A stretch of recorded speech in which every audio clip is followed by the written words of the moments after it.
Welcome to Change Happened, Then What? For the next month, I'm bringing you a different kind of story. A collection of winter tales from around the world. Stories that have been carried through generations, shaped by culture, faith, tradition, and the simple human need to understand the darker season of the year. There's something about this time of year that invites us to slow down and listen a little differently. The nights grow long, the world grows quiet, and the season itself seems to ask us, what do we carry with us into the dark? And what helps us find our way back to the light? For generations, people across every culture, every landscape, and every faith have answered those questions with stories. Stories shared around fires and candlelight. Stories whispered in temples and kitchens and small winter homes. Stories passed from voice to voice, season to season, heart to heart. In this special collection, I'll be sharing 8 of those winter tales, each one from a different corner of the world, a different tradition, a different way of understanding this cold and tender time of year.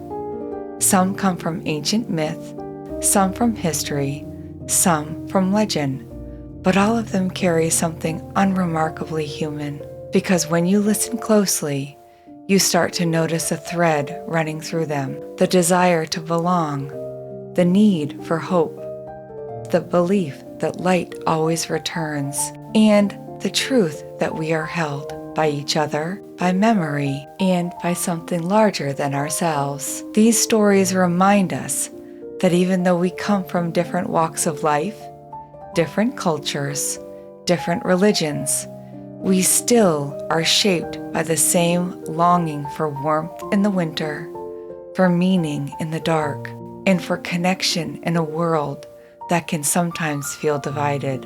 And maybe if these ancient winter tales can meet one another so gracefully, if their messages can overlap and echo across oceans and centuries, then perhaps we can see that reflected in our own lives too. Perhaps we are more similar than we are different, if we only take the time to look, if we take the time to listen. So, wherever you are, early morning with a warm cup in your hands, late night when the house is still, or somewhere in between, I invite you to settle in, breathe a little deeper, and let these winter stories meet you exactly where you are, because winter has always been the season of storytellers, and the stories we share in the dark are the ones that help us find our way back to the light together. I'm your host, Heather Holt, and this is your Holiday Story Series.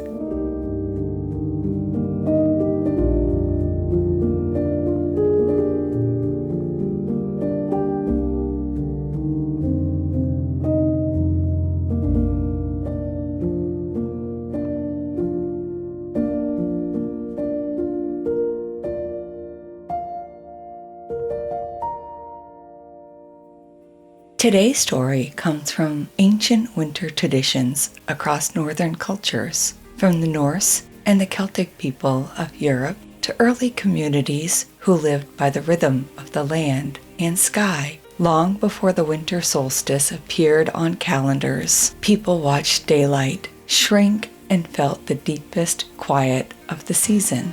For thousands of years, the solstice, the shortest day and the longest night of the year, marked a turning point that shaped how families understood the world. In those early times, the solstice was not simply a date, it was a threshold. People believed the boundary between darkness and light was the thinnest on this night. The sun, tired from its long journey across the sky, reached its farthest point and paused, suspended, before beginning its slow return. This moment was met with stories, rituals, and fires built high against the cold. Light was not taken for granted. It was invited back with gratitude. One of the earliest tales tells of the Sun Child, a small but mighty being who lived beyond the horizon. Each year, as winter deepened, the Sun Child grew weary from carrying light across the sky. On solstice night, the Sun Child rested in a cradle of darkness, and the world waited, breath held for dawn to return. Families gathered round great fires, offering warmth, food, and song to give strength to the Sun Child. They believed that if their hope was steady, the sun would rise again, stronger, brighter, ready for the long path ahead. And when the first faint glow appeared on the edge of the sky, they said it was their songs rising into the cold air that helped rekindle the sun. In Celtic lands, another story was told, one of two ancient forces who ruled the seasons, the Holy King, dressed in winter's deep greens, and the Oak King, the young spirit of light and growing days. Through the dark half of the year, the Holy King reigned, holding dominion over long nights in quiet forests. But on the winter solstice, the Oak King was reborn.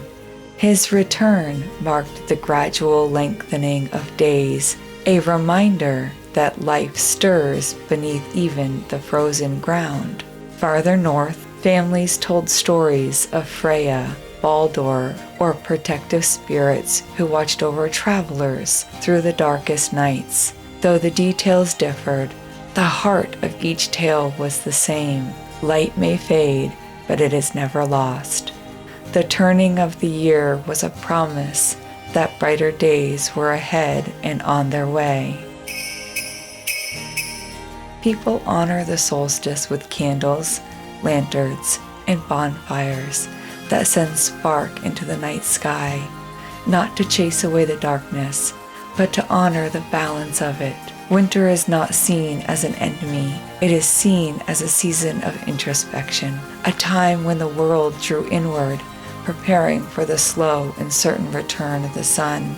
Even today, as our homes glow with electric light, and our calendars tell us exactly when the seasons change, the solstice still carries its old quiet magic. It invites us to pause, to breathe, and to recognize that the darkest point of the year is also the moment when the light begins to return. The shortest day is a reminder of what every ancient culture understood. Light always returns. It was true then, and it's true now.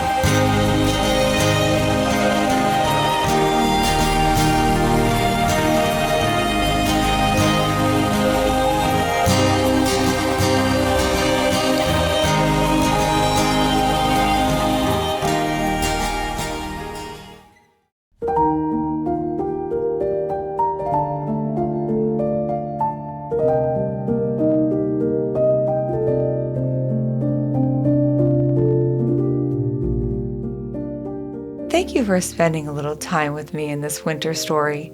I hope it brought you a moment of warmth and spark of wonder, or a reminder that light has a way of finding us, even in the quietest seasons. I'm your host, Heather Holt, and around here, I'm never alone. Waylon and Dalton are probably curled up somewhere listening right along with you, or pretending they are while actually dreaming about snacks and snowbanks. If this story touched you in any way, I'd love for you to share it. Share it with someone who could use a little light, with a friend who loves traditions from around the world, with a family member who tells some of the best stories, or with somebody you miss, maybe somebody you're just getting to know. And if you're enjoying this holiday story series, it would mean so much if you took a moment to rate the show or leave a few kind words wherever you listen. It helps more people find these stories, the same way a single candle can help brighten a whole room. From my home to yours, from Waylon and Dalton, and everyone who makes this show possible, happy holidays, and may the light carry you into the days ahead.